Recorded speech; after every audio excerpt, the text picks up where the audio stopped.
Welcome back into the Pig Trail Show. And Kevin, I usually kick these off by saying Happy Sunday. I'm not going to sugarcoat anything. I'm not going to say that. It is a Sunday, and it is another Hog Hoops report. That is Kevin McPherson. I am Jacob Morris. We come to you after a 0-2 week for the Razorbacks, which drops the Hogs to 0-5 in SEC play. Kevin, most recently, Arkansas falls 83-65 yesterday. On the road to Missouri, they go 0-2 against the Tigers this week. It's bad right now. It's really bad. And yesterday against Missouri, just the latest rendition of that for the Hogs. Yeah, we can change it from Sunday to Groundhog Day. How about I that? guess. Every week we're saying the same thing. I'm not Bill Murray and I'm no weatherman, but the forecast doesn't look good. No. Moving it forward after you start 0-5 with the whack-a-mole myriad of problems Arkansas has in any given game, and you can add them up. Yesterday, once again, it was a combination of just getting kicked in the three-point shooting game and at the free throw line. And I think one of the biggest things when you looked at that 18-2 run to start the game, Jacob, was the fact that Missouri was knocking down threes and there was no Razorback near anybody shooting them. I mean, not anywhere in the same zip code. So this is a team that seems to be in some ways regressing. The 18-point loss was the second worst of the season. When you look at losing margin, that SEC opener at Tennessee, what was that, 24 points was the worst. But I think obviously the headline, and I've kind of buried the lead here, it's the program's worst start ever since joining the SEC to start the 91-92 season, the worst league start ever, 0-5. John Pelfrey's fighting Razorbacks in 2008-9. 2-14. Well, that was a long time ago, 16 years ago. That team started 0-4, won its fifth game. So this team didn't match that. But that team, by the way, went on to go 2-14 in league play. So if there's a win on the horizon, I'm not seeing it just yet. Doesn't mean that Arkansas can't win. I think talent-wise, we've said it multiple times. It's not a talent issue. There's multiple things. I think it starts at the top.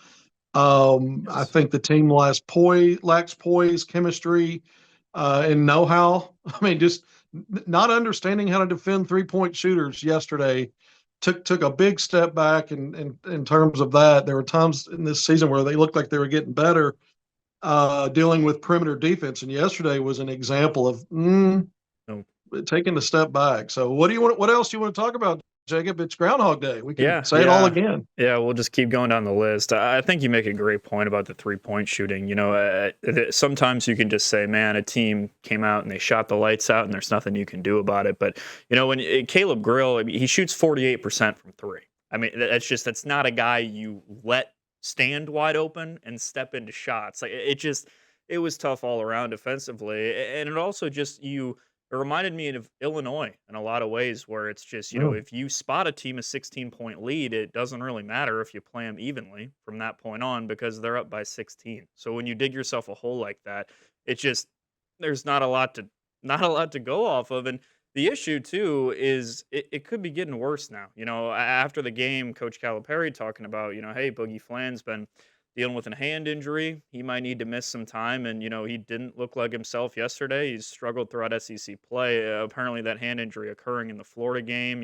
He's 2 of 13 yesterday. He was, I'm not sure what the overall mark now is in SEC play. I know going into the LSU game, he was shooting under 30% overall from the field. And obviously the step up in competition has got to him a lot, given that, we have kind of hit it over and over and over again. He's really the only shot creator on this team. But now if he has to miss time, or maybe he just has his minutes scaled back, now Arkansas offensively is even more limited moving forward. Yeah, and the shooting slump until yesterday, his three-point shooting had been okay the previous two games, but you're not winning games. Free throw shooting's there. His assist to turnover ratio is still solid.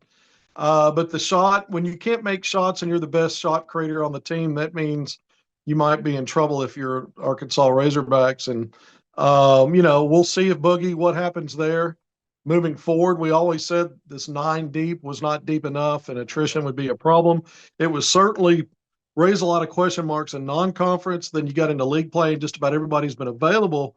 But you're still scratching your head as to, when does this team start looking like a team that can overcome bad stretches?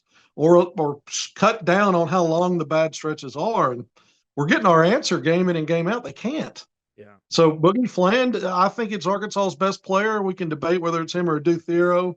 They're the top two guys, and you get half of that with a big question mark now moving forward on his availability or effectiveness when he does become available again, if that happens. And it doesn't seem like things are looking up. They seem like they might be sliding even more. How's that possible? Arkansas is one of only two teams now in the league, South Carolina being the other, to be winless through the first 5 games. This was not, I mean, this is back to back seasons, by the way, where Arkansas began as a top 15 ish ranked team in the polls coming into a season and doing anything but living up to it. And, at this point, I hate to make jokes, but let's make jokes. Maybe you schedule a projected Final Four contender or a national #1 team coming in your charity exhibition game. Take care of that business and then call it a season. That's it. 2 years We're in a row. done. 2 years in a We row. game the trophy, hand the charity exhibition trophy over, and shut things down. I mean that's what it feels like. Look, you span the last season and the season before that. Arkansas went 8-10 in the SEC. The Sweet 16 team did. That NCAA tournament run helped soften the blow of a backslide. Last year's team went 6-12. I don't know. I mean, Arkansas may be regressing to a point where I don't know that this team can find 6 wins. I'm not saying it's impossible. I'm saying, where are they? Where Yeah. are they? I don't know that there's a team in this league right now that I'd say Arkansas going into it should be favored. Now they'll have home games against LSU and who else can I find out there that maybe Oklahoma next week. Oklahoma's playing Maybe. better than Arkansas right now. I mean, that's basically it. You've got South Carolina in March on the road. On the road. So that's Yeah. not even a home game. That's the other bottom feeder right now, tied with Arkansas at 0-5. So, yeah, names like John Calipari you do not associate with this, but Jeff Goodman put out an interesting tweet yesterday. I don't know. There was a high number of high major coaching changes last year, and 14 of John them, I think, Calipari or right now is something. the only one Yeah. that's winless in conference play. Yeah.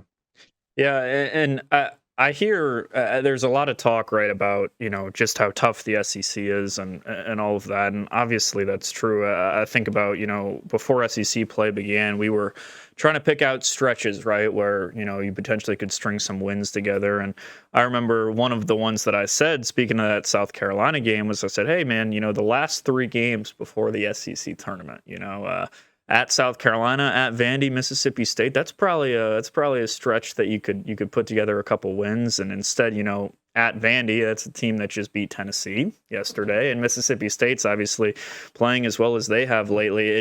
I understand the SEC is tough, but I go back again to there's no way and there's no reason to sugarcoat this at this point, right? This was a team that was picked to finish 4th in what we knew would be a strong SEC. So you can't now move the goalposts in the opposite direction and say, oh, well, the conference is really tough. Everybody would be struggling in this. The fact of the matter is they're 0-5, and, not to just be incredibly just nonstop negative. I just don't know how else you can approach it. For me, it was the LSU game. I mean, that was a fellow winless team in conference play. That's just a game you have to win. I don't really know how to twist that positively to find a silver lining or anything.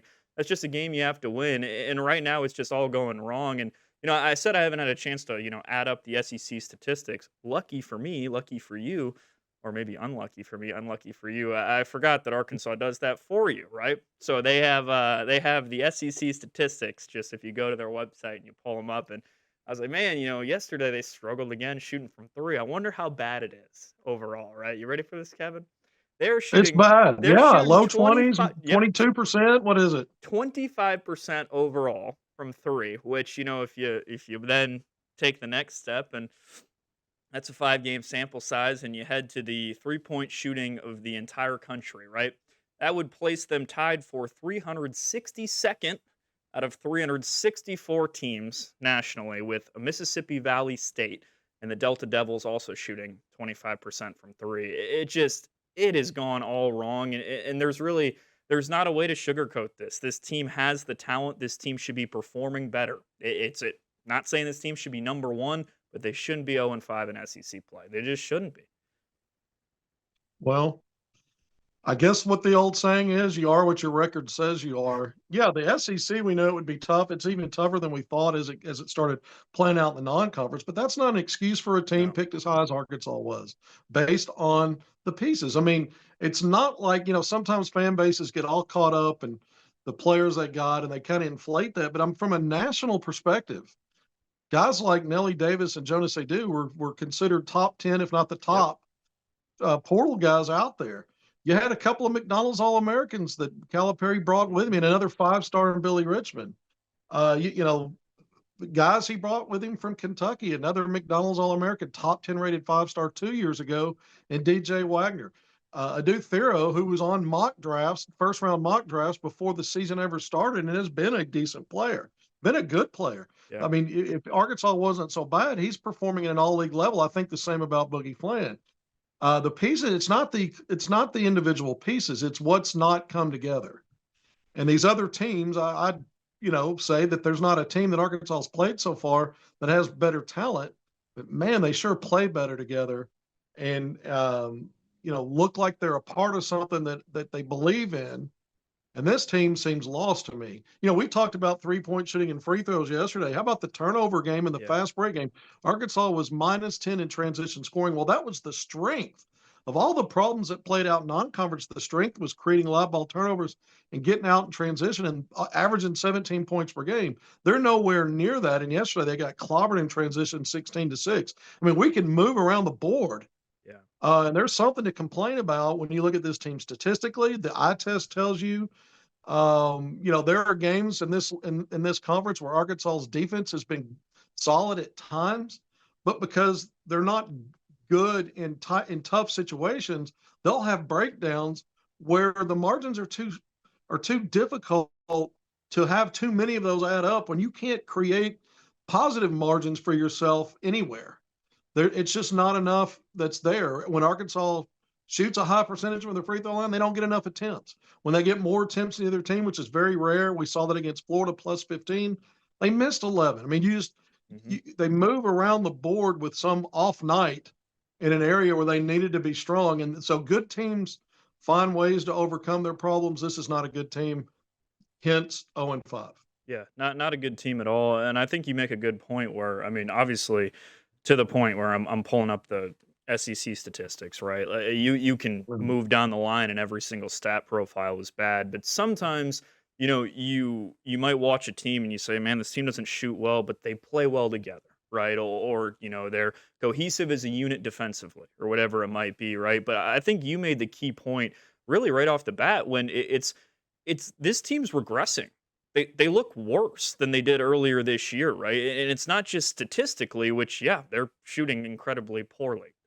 Yeah, they didn't play good defense yesterday. They gave up 52 points in the first half, but Yeah. we were talking in the room about.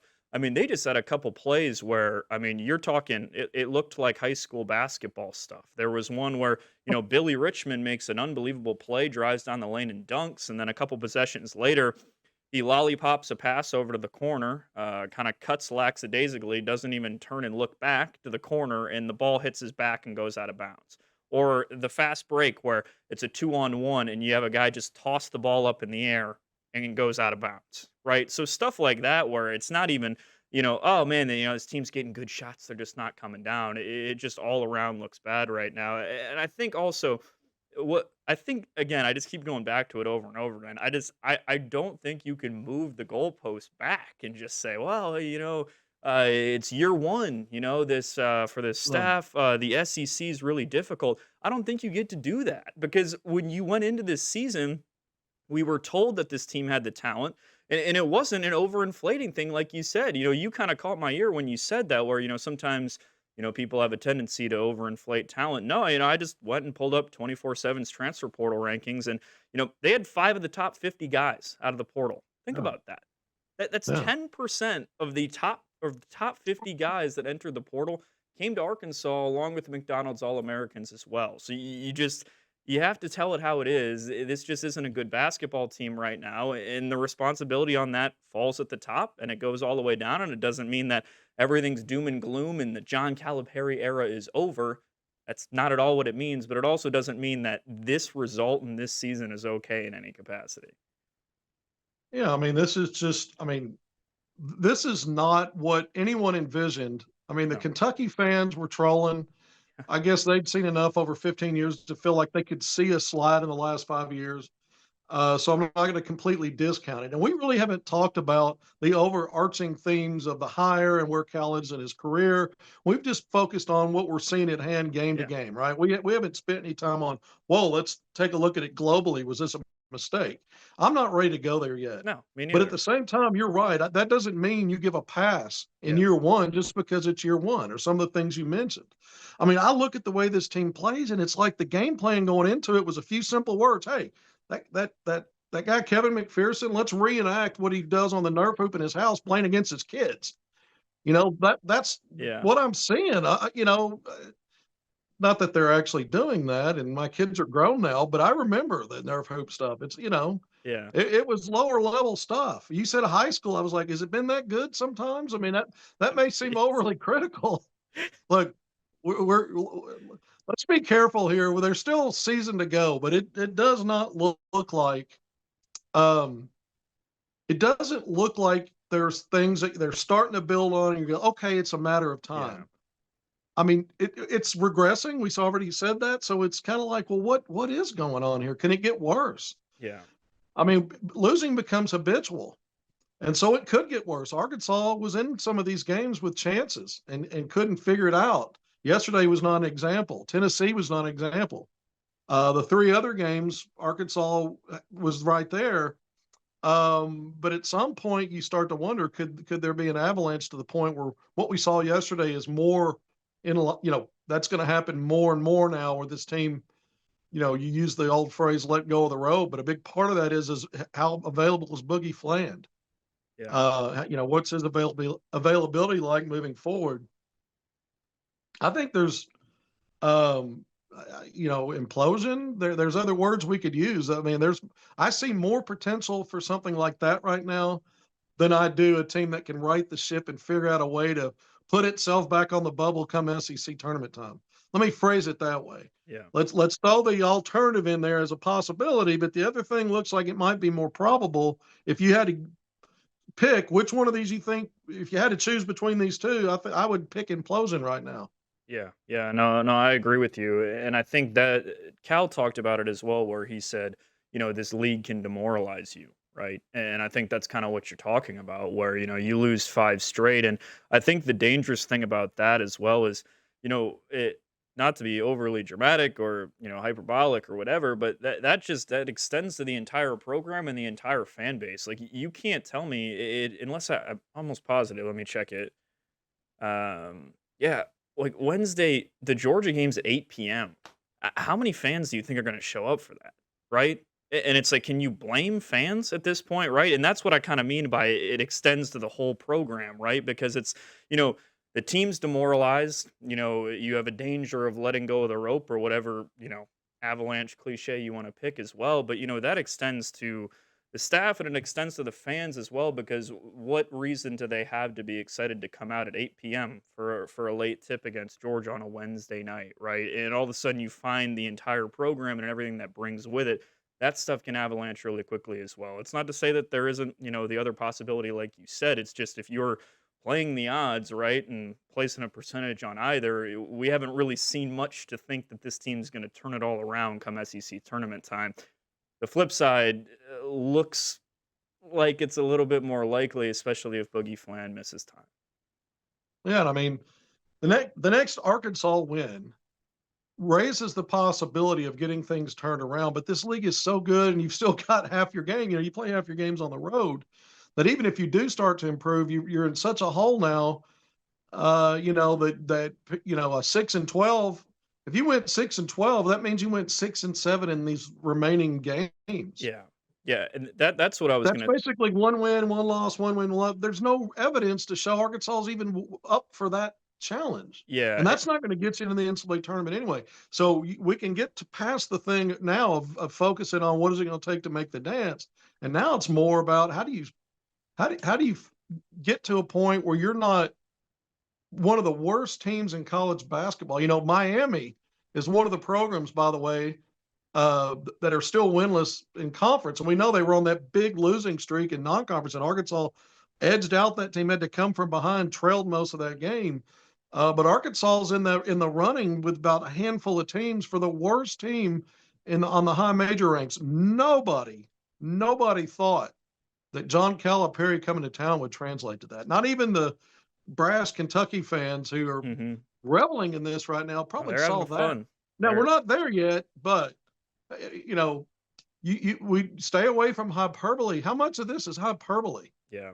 How much of it's being dramatic? I mean, that's the path they're on. Yeah. That's the path. It's not to say it will happen, but again, we're talking about those things because they're foreseeable. The alternative right now is not foreseeable. Yeah, and I think you make a great point too with just we talked about, and it's it's funny when you get in these situations and it's just the hindsight of it all, right? You and I talked ahead of the Tennessee game. Feels like a long time ago, and we talked about hey, this first 3-game stretch is so tough. Could you go 1-2 or could you go 2-1? Because then you have a stretch after that. And the reason we brought all that up is you can't dig yourself a hole in conference play with how deep this league is. That's what we said. And the reason why is because of what you just brought up, right? I mean, you probably need, I've seen it written, minimum 7 wins in conference probably to have a chance at the NCAA tournament. And you did the quick math there. That means Arkansas would have to play 500 or better ball from here on out, and the league's not getting any easier. And so that's why you dug yourself a hole. It's not just it's like you said, it's not dramatic. It's pretty much you're just at the point where you got to find some way to lift yourself out of the hole of being one of the worst major conference teams in college basketball, and that is not where we thought this thing would be right now. No, in fact, going into SEC play, one of my talking points just projecting Arkansas was this is kind of a middling looking team through 13 SEC games, a 9-9. Maybe there's potential there to be on the high end of the middle, 6th. Just speculating because they hadn't played yet, but it kind of felt like they're nowhere near a 1-win, 1-loss, 1-win, 1-loss to finish 9-9. They were nowhere near that. So to me, who's projecting that's how they're going to go the rest of the way? Nobody. We haven't even talked about the LSU game. You mentioned that was the one to maybe get yourself. I mean, that happened earlier in the week. We haven't even discussed that. And I guess there's no reason to. The point's been made. That was a loss. But Arkansas continues to find ways to not even help itself. That's the other thing. It's not just that they're getting outplayed. It's the fact that Arkansas has stretches where they are their own worst enemy. I saw multiple 50-50 ball opportunities yesterday, especially in that first half. And Arkansas is like the Keystone Cops.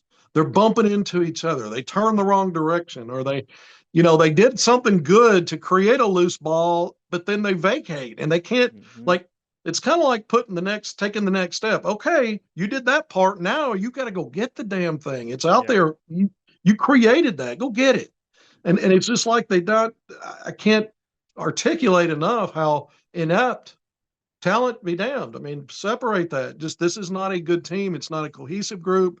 The chemistry, the lack of poise, however you want to, whatever explanation you want to go into, it applies if it's not good. Big Z had a double-double. We had a Big Z. I don't know how many minutes deep we're into it, but I guess that's something positive. 14 points, 10 rebounds. I'm not sure how many rebounds he had total in 4 SEC games prior to that, but the 10 rebounds is a high water mark for him this year. And he had a couple of blocks. He had 7 rebounds in 4 games coming in, 10 yesterday. There's your positive, Kevin McPherson. Gosh. That's it. Hang a banner. Put the Big Z double banner up in Bud Walton. There you go. Hang it. That'll get the fan butts in seats on Wednesday. Number 23, Georgia, and come see the unveiling of the banner. I'm going to get banned from the program for making jokes. Look, we got to find something, though. Got to find something. Well, Arkansas this week, like you said, number 23, Georgia comes to Bud Walton on Wednesday. That's an 8 p.m. tip, and the new SEC, the Sooners, come on Saturday to Bud Walton Arena, a 2-game homestand.